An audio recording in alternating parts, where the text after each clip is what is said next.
తెలంగాణ ముఖ్యమంత్రి రేవంత్ రెడ్డికి ఒక రకంగా బిగ్ షాక్ ఇది. ఓటుకు నోటు కేసులో దేశ అత్యున్నత న్యాయస్థానమైన సుప్రీంకోర్టు అయితే ఆయనకు శుక్రవారం నోటీసులు అయితే జారీ చేసింది. అదేంటంటే కేసు విచారణను మధ్యప్రదేశ్కు మార్చాలంటూ బీఆర్ఎస్ నేత అండ్ మాజీ మంత్రి జగదీష్ రెడ్డి ఎవరైతే ఉన్నారో గతంలో ఆయన సుప్రీంకోర్టులో ఒక పిటిషన్ అయితే వేశారు. సో ఈ పిటిషన్పై తాజాగా స్పందించింది సుప్రీంకోర్టు. ప్రభుత్వానికి అండ్ ప్రతివాదులకైతే నోటీసులు ఇచ్చింది. 4 వారాల్లోగా నోటీసులపై స్పందించి సమాధానం చెప్పాలంటూ కూడా ఒక సూచనలు అయితే జారీ చేసింది. కేసు అయితే మీకు తెలిసిందే, తెలంగాణలో 2015లో జరిగినటువంటి ఎమ్మెల్సీ ఎన్నికల సందర్భంగా ఓటుకు నోటు కేసు వెలుగులోకి వచ్చింది. అది ఎంత సంచలనం క్రియేట్ చేసిందో మనందరికీ తెలిసిందే. అప్పుడు సీఎం రేవంత్ రెడ్డి గారు అప్పుడు టీడీపీకి సంబంధించిన ఎమ్మెల్యేగా ఉన్నారు. సో ఆ రోజు ఎన్నికల్లో తమ అభ్యర్థికి మద్దతు ఇవ్వాల్సిందిగా నామినేటెడ్ ఎమ్మెల్యే ఎవరైతే ఉన్నారో స్టీఫెన్సన్తో టీడీపీ నేతలు బేరసారాలు సాగించారు అనేది ప్రధాన ఆరోపణ. ఆ వీడియో కూడా బయటకు వచ్చింది అండ్ ఆడియో టేప్స్ కూడా బయటకు వచ్చాయి. అవేంటంటే ఈ బేరసారాలో భాగంగా టీడీపీ నేత చంద్రబాబు నాయుడుకు సంబంధించిన ఆడియో టేపులు కూడా అప్పుడు ఎంత వైరల్ అయ్యాయో మనందరికీ తెలిసిందే.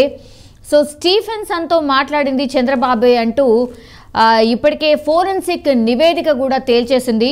సో ఓటుకు నోటు కేసులో దాదాపు 6 ఏళ్ల తర్వాత ఎన్ఫోర్స్మెంట్ డైరెక్టరేట్ కావచ్చు ఛార్జ్ షీట్లు వేస్తూ వచ్చింది. సో ఆ కేసుకి సంబంధించిన అప్డేట్ ఇప్పటి వరకు వస్తూనే ఉన్నాయి. సో అందులో భాగంగానే ఇది కూడా అప్డేట్. సో గతంలో ఈ కేసులో రేవంత్ను ఏసీబీ అధికారులు అరెస్ట్ చేసిన విషయం మనందరికీ తెలిసిందే. స్టీఫెన్సన్ను రేవంత్ రెడ్డి కలిసి డబ్బులు ఇస్తున్న వీడియోలు సోషల్ మీడియాలో జోరుగా వైరల్ కావడంతోనే అధికారులు కేసు కూడా నమోదు చేశారు.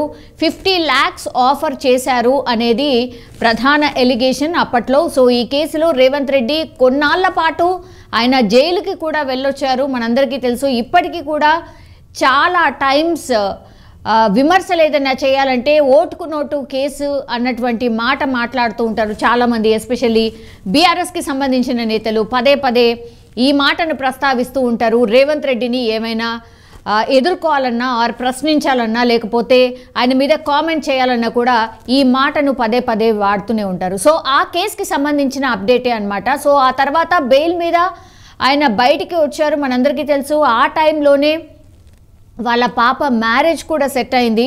సో ఆయన బెయిల్ పైన రావడం అండ్ అటెండ్ చేసి మళ్ళీ బెయిల్ అగైన్ జైలుకి వెళ్ళడం ఇవన్నీ కూడా జరిగాయి.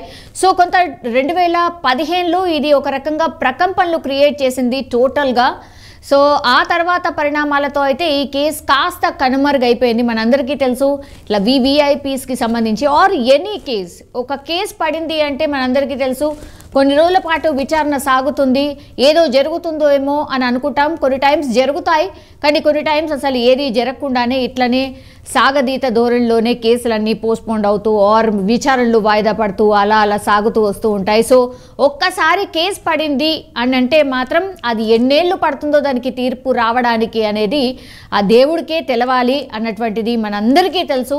సో ద సేమ్ వే ఇది కూడా జరుగుతోంది అనుకోవచ్చు. అయితే మరోసారి ఈ కేసు వ్యవహారం తెరపైకి రావడంతో ఇప్పుడు 2 తెలుగు రాష్ట్రాల్లో అయితే కొంత రాజకీయంగా సంచలనం రేపుతోంది. ఎందుకంటే ఇప్పుడు ప్రస్తుతం సీఎం రేవంత్ రెడ్డి తెలంగాణకి సంబంధించిన సీఎం కాబట్టి ఆయనకు నోటీసులు అందాయి. సో ఇది ప్రధానంగా ఒక చర్చ అండ్ ఒక సంచలనమైనటువంటి వార్త అని కూడా అనుకోవచ్చు. ఎందుకంటే సీఎం హోదాలో ఆయన నోటీసులు రిసీవ్ చేసుకున్నారు కాబట్టి. సో దీనిపై ఇప్పుడు సీఎం రేవంత్ రెడ్డి ఏ విధంగా స్పందిస్తారో తెలియాల్సి ఉంది. బట్ మనందరికీ తెలుసు మొన్నటి వరకు కూడా ఒక ఎన్నికల టైంలో కూడా ఆయన ఒక సభలో ఎస్పెషల్లీ పాలకుర్తికి సంబంధించిన సభలో మాట్లాడుతూ కూడా కుట్రపూరితంగా ఈ కేసులో ఓటుకు నోటు కేసులో ఇరికించే ప్రయత్నం చేశారు. అదెవరో కాదు, పాలకుర్తిలో మనందరికీ తెలుసు బీఆర్ఎస్కి సంబంధించిన పోటీదారు ఎవరైతే ఉన్నారో ఎర్రబెల్లి దయాకర్ రావు మీదనే ప్రధానంగా ఎలిగేషన్ చేశారు. డైరెక్ట్ అటాక్ కూడా చేసిన పరిస్థితి. ఆయన్నే నన్ను ఇరికించారు అన్నటువంటి మాట చెప్పే ప్రయత్నం చేశారు. అండ్ ఈరోజు టీడీపీ ఈ పరిస్థితిలో ఉందంటే ప్రధాన కారణం ఎర్రబెల్లి దయాకర్ రావు అన్నటువంటి మాట కూడా ఆ సభ ద్వారా చెప్పే ప్రయత్నం చేశారు. అది కూడా ఒక రకంగా ప్రకంపనలు క్రియేట్ చేసింది. ఎందుకంటే ఎన్నికల టైంలో ఆయన ఎన్నికల సభలో ఇట్లాంటి కామెంట్ చేయడం అండ్ వీళ్ళిద్దరు కూడా టీడీపీకి సంబంధించిన అంటే ఎర్రబెల్లి కావచ్చు లేదంటే రేవంత్ రెడ్డి కావచ్చు, వీళ్ళు ఇద్దరు కూడా సీనియర్ మోస్ట్ లీడర్స్ టీడీపీ పార్టీకి సంబంధించి అండ్ లాయల్గా ఉన్నటువంటి పర్సన్స్ కాబట్టి వీళ్ళిద్దరూ కూడా ఆనాడు అంటే ఆ టీడీపీ టైంలో ఇట్లాంటి వ్యవహారం జరిగింది. సో కావాలనే ఈయన నిరికించే ప్రయత్నం చేశారు. అది ఎవరో కాదు, ఎర్రబెల్లి దయాకర్ రావు అన్నటువంటి కామెంట్ కూడా చేశారు. సో ఇవన్నీ జరుగుతున్నాయి. రాజకీయంగా విమర్శలు ప్రతి విమర్శలు ఇవంటే కంటిన్యూషన్గా జరుగుతూనే ఉంటాయి. బట్